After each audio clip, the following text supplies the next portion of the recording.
Now, on 105.9 FM and streaming worldwide on the WMAL app. O'Connor and Company.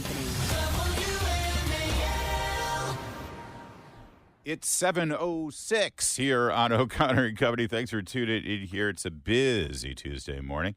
Coming up in 30 minutes, we're going to check in with Ken Cuccinelli. He, of course, former Deputy Secretary of Homeland Security, but also former Attorney General of Virginia, Julie Gunlock. So that means for the issue at hand, which is the Justice Department suing Glenn Youngkin and the Commonwealth of Virginia for daring to not want non-citizens on the voting rolls. The He's nerve. sort of in the wheelhouse of both of those issues. And then at 8:35, Rodney Scott, he's a former chief of the Border Patrol, and they just endorsed Donald Trump, as you know, for president. You're Julie Gunlock. I am. Good morning. Just wanted to make sure. It's still early. I'm Larry O'Connor, and look who's here joining us live in studio in the hot seat, Tom Fitton of Judicial Watch. Well caffeinated, yes. You're drinking out of a Chris Plant coffee mug, which makes me a little. Honestly, why are you trying to start something with us before we even get going? That's too funny. We're going to spend some time with you here, Tom, because there's a lot to discuss. But we should start with the book. We had you on a little while ago, but it hadn't been. But today's release day. Today right? is the big day. Excellent. So let's talk about it. It's called Rights and Freedoms in Peril. And boy, does that sound like you're following what's going on right now. I don't like to do interviews about the book. Because Really? I get so angry. Yeah, well, I mean, but you know what? People need to be a little angry right now, right? I mean, what's happening is outrageous. Our republic is under attack. You have these crazy leftists who have really taken control, unfortunately, of the Democratic Party. Because it used to be liberal normies were running the party. Now they're catering to the communists, and worse, acting like communists, even if they're not. So it means destroying the Supreme Court, allowing an invasion of the United States, trying to jail their political opponents, going after you on the First Amendment, trying to take away your core civil liberties. And so we haven't seen anything like this before in American history. And we try to go through that in the book. And because Judicial Watch is a document-heavy organization, we do a lot of litigation, it's not just me fulminating. Right. This is what the documents show. This is what we found. And isn't it distressing? And we need to do more of this to hold the government accountable so we know what's going on so we can stop it. So one of the fears out there from people, I think, and I think it's a well-founded one, is it doesn't matter who wins the presidential election. It doesn't matter who's sitting in the White House because what you've just described, call it the deep state, call it the permanent political class, the administrative state, the Leviathan, as Ryan Girdusky calls it in his book, no matter what, it's going to be there regardless of who the president is. Can you talk us off the ledge on that, Tom? No, it's a point that I've made as well. It doesn't matter who wins the presidency. These abuses are going to continue. Are they going to stop trying to pack the Supreme Court if Trump wins? Are they going to stop trying to jail Trump improperly if Trump wins? Are they going to stop targeting our First Amendment rights and say that disinformation and misinformation is a reason to censor American citizens if Trump wins? So not only does Trump need a clean house if he wins, as I would argue, but there's got to be this defense and offensive operation from those of us who want to promote the rule of law to protect the republic. Mm-hmm. Yeah, it's going to be really hard, though, when we have a media that is so in the tank for Kamala and the Democrats. If Trump wins, we're going to see them hammer Trump immediately.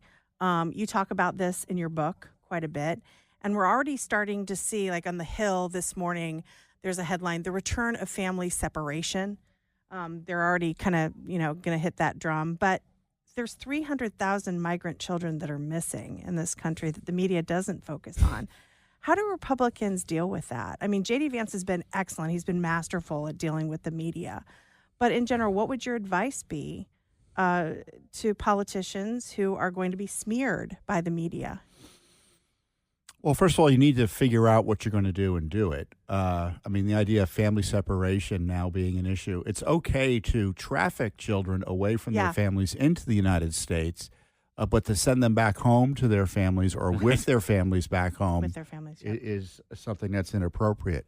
But, of course, it isn't about family separation. It's about doing what you promised. In the case of President Trump, there's going to be significant pressure if he wins, and that's still a big if, to not deport the tens of millions here illegally or the 10 million who invaded just in the last 4 years. Yeah. So anyone who thinks that you can say, well, we'll just leave the 300,000 kids here that no one knows where they are, and we'll deport the rest. They don't want to deport anyone. Right. Right. And so that's what it comes down to. They don't want to do anything to restore the rule of law, certainly on immigration. Well, that's the key. You restore the rule of law, because when they say they don't want to deport anyone, what they're saying is we don't want to follow the law. We didn't want to follow the law in protecting the border. We didn't want to follow the law in terms of vetting who comes across the border illegally. And now that we know they're here and they've broken the law, we don't want to follow the law in deporting them, which is the legal remedy. That's right. And we want to keep on spending money engaging in human trafficking. We want to tax dollars should be spent on the human migrants' flights. Tax dollars should be spent bringing children into the United States and then putting them in there in the end stage of the child trafficking operation. This is the most massive human trafficking operation, largest child trafficking operation in the history of humanity. There's nothing really comparable in world history to the migration that takes place. It is such a stain on our nation's soul that we've been so complicit in this and allowed it to happen. And yes, it is all about voting power. Yeah. The book is called Rights and Freedoms in Peril, an investigative report on the left's attack on America. It's Tom Fitton's book. And when you say investigative report, this is important to me because you do dot the I's and cross the T's. Your FOIA requests and your class action suits that have been administered from Judicial Watch have been instrumental in exposing the DEI agenda, how it's infecting the military, the move for reparations, again, within our government.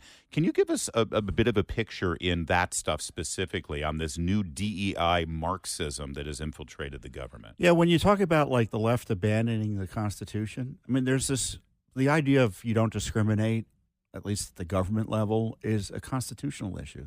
The 14th Amendment, we all have equal protection of the law.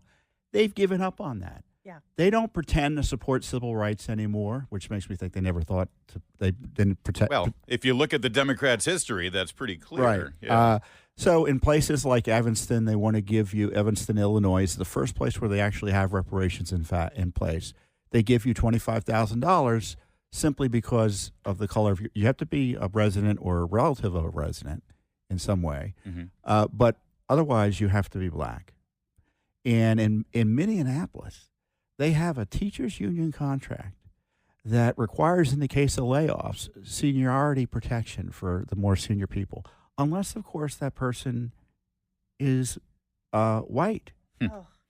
Because then a black person gets special protection. They're skipped over, and they go to the next white person for a layoff. They toss around the phrase institutional racism a lot, but it's clearly they know what they're talking about because they're Have those been institutionalizing challenged it. in court? Yeah, we're challenging it now. And all the major teachers' unions are left. They're opposing us. Tim Walz, who's the alleged governor of Minnesota, is out to lunch on it. Out in California, they had quota mandates based on race, sex, and ethnicity. We actually sued and beat those back, believe it or not, in the California courts. So this is why they're attacking the courts. It's why they're attacking the Supreme Court, because they really are part of the systems and the institutions of government that do protect us. Yeah. And they want to take those protections away. By the way, finally, right-of-center groups, liberty-loving, constitutional-loving groups are sort of taking the lead from the left, using the court system to sort of push back on these things, and that's when they want to reform the courts. Tom Fitton staying with us here. This is a great opportunity for you to go buy this book. It's called Rights and Freedoms in Peril, an investigative report on the left's attack on America. You should buy a couple of them so you can give them to your liberal son-in-law who suggests that none of this stuff is really taking place. In a moment, we're going to hit on two major issues that we've been plagued with over the last couple of years. And, by the way, there are two major issues that the left is going to use in these next 3 weeks. That's the lies about January 6th and the lawfare against Donald Trump. There's a lot of that in this book, too, and we're going to get to it next. First, though, it's 7:15. News is brought to you by Baird Financial. Toilet won't flush? Call All Tech Services and we'll be there in a rush. All seasons, all systems, all tech. Rights and Freedoms in Peril, an investigative report on the left's attack on America. That's the new book out today, on sale today, by Tom Fitton of Judicial Watch. There's a picture of Tom there in front of the Capitol on the cover. You know, if I looked like Tom Fitton, I'd be on the cover of books, too. He's a you can say it, Julie. He's a good-looking guy, isn't he? Good-looking guy. Good-looking guy. That's all right. That's fine. I can share the of time here. January 6th. That's all they're talking about now. They want every Republican who's running to have to, say, what do you support? What happened on January 6th? What about the insurrection? What about accepting the results of the election? I know you did a lot of investigative work in this. We still don't have a lot of answers that demand answer, even after Adam Kinzinger and Liz Cheney. We're really going to get to the bottom of it. But how should Republicans be responding to all of these challenges about January 6th here in the final days of the election? Oh, well, the 2020 election was ruined. I mean, that's one way of talking about it. No one trusts the outcome, and there was good reason not to trust the outcome. I don't think the lawful result was certified by Congress. So you're a denier, they say. Yeah, and it's interesting. They want to jail Trump for January for 2020, but Republicans are being told by their friends, well, you can't talk about 2020 unless they want to talk about it. It's kind of an odd position. One thing we've hyper-focused on with January 6th is that the only homicide victim that day was Ashley Babbitt. And it's a perfect example of just how nasty the politics around it was, because normally an officer-involved shooting would have resulted in grand juries, serious investigations, and consequences for the officer, especially when the shooting was a bad shooting. There was no good basis to shoot. No one was under threat. No one was, We uncovered how he was protected, actually put up down in Joint Air Force, Joint Base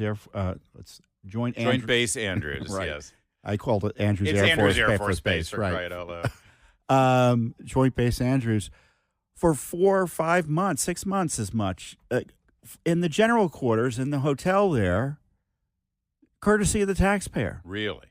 And, of course, never seriously investigated by D.C., the DOJ, or even were there any consequences even within the Capitol Hill Police. And so we've got a big $30 million lawsuit for her. And it was only Judicial Watch that was kind of figuring out what went on with this police officer. We also found out they all knew they were expecting tens of thousands of people, and they didn't prep. It's clear they didn't prep, and they knew that they were expecting this massive increase or something that was incomprehensible to them at the time on January 6th, and they didn't have the security in place. So there's got to be accountability for the failure to protect the Capitol by the responsible official, who in part was Speaker Pelosi, and in part, to be fair, Mitch McConnell. Yeah, you do a lot of work also. You talk about it in your book, too, about DEI and CRT and all of those. Are we seeing the waning days of DEI? I know some companies are actually starting to back off of some of their DEI requirements. Is it ending, or do you think this trend will continue? I think it will continue. It will continue under other guises. The reparations effort, I think, is going to continue. They will call it something else. It used to be quotas. Quotas failed. Affirmative action failed. DEI, diversity, that seems to be failing. There's too much money involved for those promoting it and those benefiting from it. And it's a vehicle for which the left pays the voters, they think, in order to get them to vote for them. Rights and Freedoms in Peril, an investigative report on the left's attack on America, the unprecedented lawfare against Donald Trump. It appears as though so much of it is just falling apart, although the one judgment that they got up in New York, well, I guess, too, the E. Jean Carroll thing and then the Stormy Daniels thing, they weren't convictions, they weren't criminal trials, but they were a bastardization of what typical and constitutional jurisprudence in this country is in terms of how those prosecutors came up with those charges. And yet at the same time, Democrats are terrified. They keep saying, you put Donald Trump in office and he'll use the DOJ as a political weapon against his opponents. They say it with a straight face, Tom, given everything that we know about what they did here. Right now in court here in D.C., there's lawfare going on, releasing some type of smear document on January 6th abusing Donald Trump.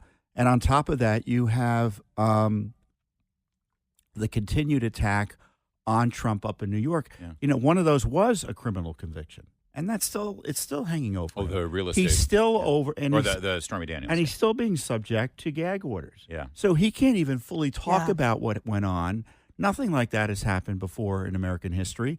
And if I were Donald Trump or the next honest president, I would direct the Justice Department or appropriate authorities, since I don't trust the Justice Department to investigate itself, to figure out, give us details about this conspiracy to deprive President Trump of his civil rights under the color of law, which would be a crime and deserves an investigation. Right. Yeah, Joe DeGenevieve reminds us that of all the time that Donald Trump his civil rights are being infringed upon by the federal government. Do you real quick exit question here, because he has said when he comes in he wants to clean house, he wants to reform. Do you first suggest, because you're focused on transparency, you want all this information out there? The more the American people know about what happens, I truly do believe the American people would be repulsed by this. Do you think his first step should just be transparency, unclassify, let everybody know what happened here? Then we can take steps. Yes, and that's going to be a challenge. You should go on a transparency tear, release all the information about January 6th, for instance. We still want to know about COVID, what the abuses of him were, and such. And that's going to take as much a fight with the internal bureaucracy as anything else we're talking about. I remember talking to someone in the Trump White House, said, Fitton, we're trying to get you your documents. We're also trying to get the embassy moved to Jerusalem. Well, they actually moved the embassy to Jerusalem more easily than getting us the documents. Think about that. Think about that. All right. Well, I wish we had more time with Tom Fitton, but I will be talking to Tom a lot. He's a regular and a friend of the program. The book is Rights and Freedoms in Peril, an investigative report on the less attack on America. Congratulations on this book. It's a great book. Thank you. And as always, thank you for the great work that you and Judicial Watch do. I always like to say you're the real oversight in this town, regardless of who's running the committees. I appreciate that. Thank you. It's 7:24, and Now on 105.9 FM and streaming worldwide on the WMAL app. O'Connor and Company. 7:37 on O'Connor and Company. Thanks for tuning in here. We got a lot more in front of us, and I'm glad that you're joining us. At 8:35, Rodney Scott is going to join us. He's the former chief of the U.S. Border Patrol. He's now a board member of the Coalition for Law, Order, and Safety. Of course, we'll talk about the Biden-Harris border and to borrow a phrase from Bill Clinton, the lack of vetting that allows murderers into this country. He said that while he was campaigning for Kamala Harris. I know. I'm Larry O'Connor alongside Julie Gunlock. Good and Julie, morning. look who we've got, your former Attorney General, you Virginian. He, of course, is the former Attorney General of the Commonwealth of Virginia and also Deputy Secretary of Homeland Security, Ken Cuccinelli. A great day to have you here, Ken, because there's an item in the news that's right in your wheelhouse. Thanks for being here. Yeah, good to be with you, Larry. So Governor Youngkin and Attorney General Jason Miyares follow Virginia state law, a law that was signed into effect by Democrat Tim Kaine, that says on a regular basis the voter rolls need to be purged of ineligible voters, including non-citizens. They do that, and now the Justice Department is going after them for the violation of civil rights. Does a non-citizen have the civil right to vote? I'm really confused here, Ken. They do not. Shockingly enough, no. Only U.S. citizens can vote in Virginia elections and federal elections. Okay. Thanks for clearing up that confusion. But right. To be fair, and I don't want to straw man them, their argument is that there's a 90-day window that the voter rolls should not be affected at all before an election. And some of these people who may have registered feloniously as a non-citizen, by now they have become naturalized citizens, and now they run the risk of disenfranchisement. Well, that wouldn't change the fact that they were ineligible when they registered. I mean, that's you don't become a legal voter that way. You still have to register properly, because think of what the pieces of paper you sign when you become a registered voter. You attest to the fact that you're a U.S. citizen, so you lied, and on government documents, and there's no state in the country where that isn't a crime, and you can't undo the crime. Nonetheless, what DOJ is responding here to is Executive Order 35 by Governor Youngkin, which he issued on August 7th, over 2 months ago. So if they were really serious about this being an actual problem, they'd have sued 2 months ago. But they didn't. And they haven't even served the Attorney General's office yet. So in an ordinary case, the response wouldn't even be due, assuming they serve them today, until Election Day, ironically enough. Yeah. But given the blow-up, I think you'll see a request for a preliminary injunction just so they can cover their own tail. Governor Youngkin actually responded to the lawsuit. I want you to hear a little bit of this. Why not just honor that 90-day period? Well, let me just first begin. It's anything but a purging program. It begins with someone identifying themselves as a non-citizen. And I guess I would posit back to you, do you think that non-citizens, when they've self-identified as a non-citizen, should stay on the voter roll and therefore be in a position to potentially vote in a presidential election? I don't think any non-citizen should vote. How are they self-identifying? How does that happen? They actually tick a box. So he goes on to explain they tick a box that says they're not citizens, but then they're given an opportunity to register to vote. Why is that happening? If someone ticks a box that says I'm not a citizen, why then the next step is to give them a voter registration good question. application?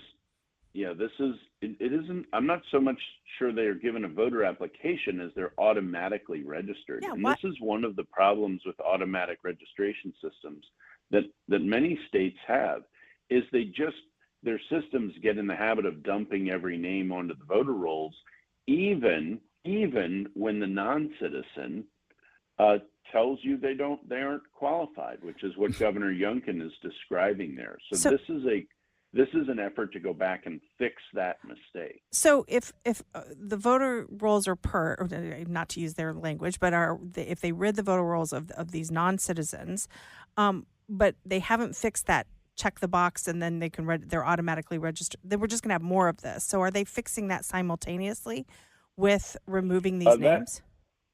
That is a question I can't answer. I would hope so, but because your point is absolutely logical, Julie, and it's obviously a problem you don't want lying around. Yeah. So that I would hope they're doing. You would think, especially when they're being sued, that they would take the time to fix that. By the way, the Virginia law in question here is SB 313. This was during the 2006 session. It's called the Voter Registration. DMV is to furnish a list of non-citizens to the Board of Elections for the purpose of cleaning the rolls. Ken Cuccinelli, do you know by any chance who introduced SB 313? I don't remember it, honestly. It may have been mine. Some young punk named Ken T. Cuccinelli II put his name on that piece of garbage. Yeah, that's impressive. Surprised you're not named in the lawsuit, Cuccinelli. Right, exactly. Wouldn't that be fun? You'd think, given them, they would want to drag me in. Right. But more critically, Tim Kaine signed it. Yes, thank you. So Tim Kaine signed this bill into law. Doesn't this introduce a new question, though? Really, the overriding question is, why is the Biden-Harris Justice Department, and for that matter, the ACLU, why are they going to such extreme measures to keep non-citizens and ineligible voters on Virginia's voter rolls? It's almost like, Ken Cuccinelli, they want cheating to occur. Yeah, they get to the point where it's hard to draw any other conclusion. And they can get all upset with all of us drawing those conclusions. But if they don't want those conclusions drawn, then maybe they shouldn't do stuff like this. Yeah. Why are you defending illegal voters? And look, let's say somebody is mistakenly taken off. When you show up to vote and they say, well, you're not on the voter rolls, you can still file a provisional ballot. You still get to vote. That's right.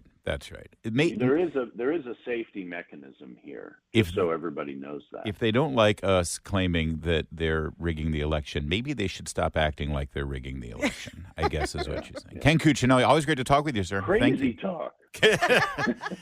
It is good to be with y'all. Later this morning on the Chris Plante Show, turns out Christopher Columbus was also Jewish. Now the Democrats have two reasons to hate him. 9 a.m. on WMAL. It's a very special Critter News update here. You'll remember in May, there was some hint from the Chinese ambassador that the pandas would be replaced at the Smithsonian Zoo. Bao Li has a lot of connections with the National Zoo. His grandma and grandpa are Mei Xiang and Tian Tian. And his mom, Bao Bao, was born here.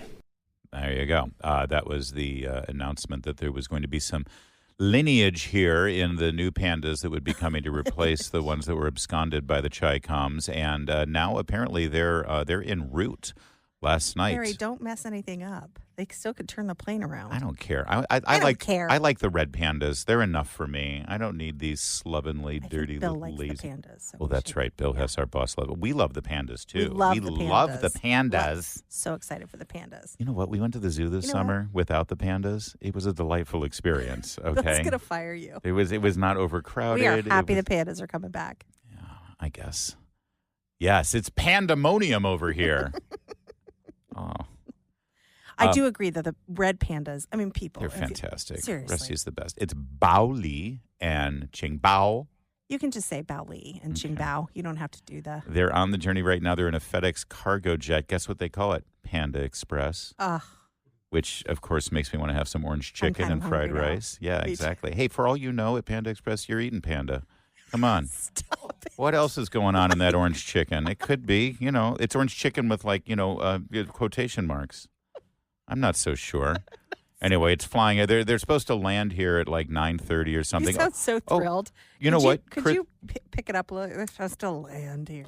You know what? We're not doing one of those TV morning shows where we have to act like we're excited about a segment about a freaking panda, okay? Wasn't that the whole Ron Burgundy You're thing? the one who said lineage. Was it Ron Burgundy and Ackerman? The whole sub-story was about the pandas at the San Diego Zoo? You're the one who actually said lineage about. Yeah, There's some lineage there is some apparently genetic connection. And, there you go. And by the way, Flotus is very excited. They did a whole Jill Biden video about it. By the way, she was wearing her Minecraft dress yesterday. Oh, was she back while in that one? While she was stumping for Kamala.